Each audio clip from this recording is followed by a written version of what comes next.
اللہ کے فضل و کرم سے آج کا ہمارا ایک پروگرام قربانی کے مسائل سوال و جواب کی روشنی میں اس موضوع پر ہوگا۔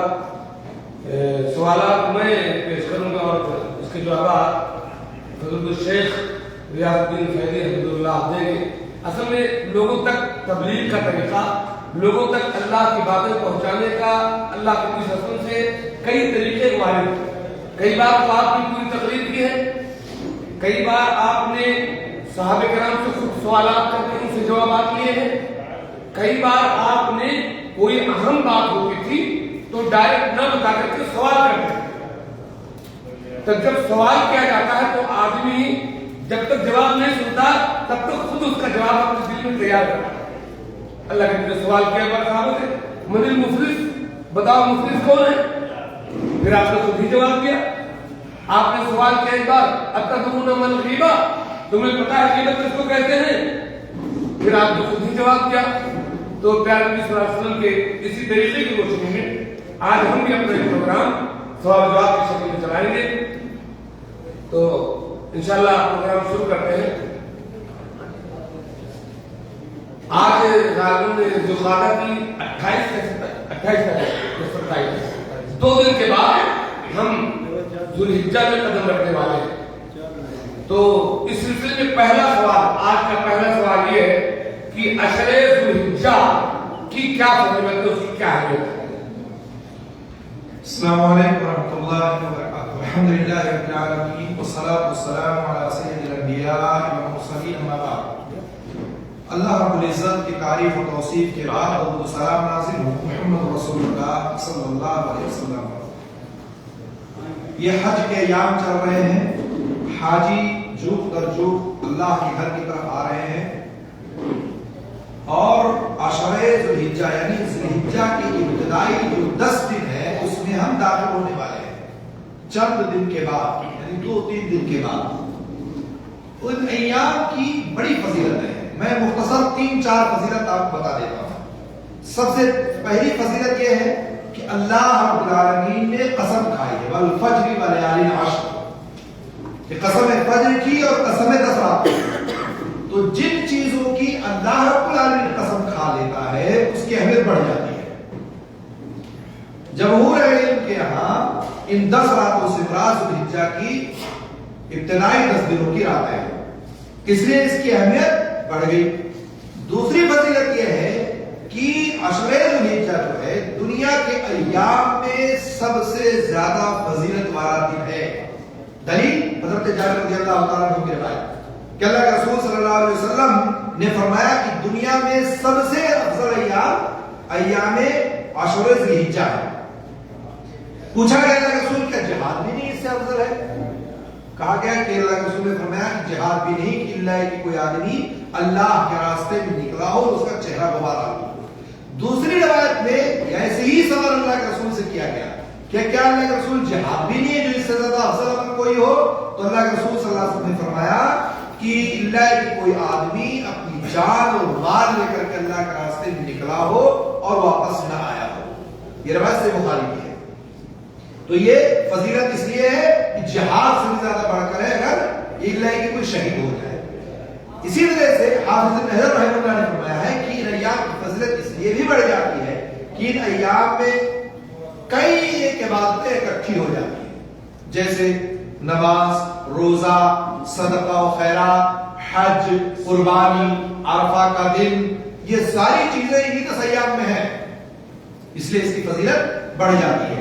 تیسری فضیلت یہ ہے کہ ان ایام میں کثرت سے اذکار کرنے کو کہا گیا ہے۔ اللہ تعالیٰ نے کہا وَيَذْكُرُ اللَّهَ فِي أَيَّامٍ مَّعْلُومَاتٍ، ایام معلومات جو ہے یہ ہی عشر ذو الحجہ ہے، اور ایام معدودات جو ہے وہ ایام تشریق ہے، تو اس لیے بھی بڑھ جاتی ہے کہ اس میں کثرت سے تسبیح، تحمید، تحلیل اور تکبیرات کہنے کا حکم ہے۔ چوتھی فضیلت یہ ہے کہ انہی دنوں میں ایک دن آتا ہے جس کو آپ یوم عرفہ کہتے ہیں، عرفہ کا دن، جس دن حاجی میدان عرفات میں ہوتا ہے۔ ظاہر سی بات ہے یہ سب سے افضل دن مانا جاتا ہے کیونکہ اس دن اللہ رب العالمین کثرت سے لوگوں کو جہنم سے آزاد کرتا ہے۔ کوئی ایسا دن نہیں ہے کہ اس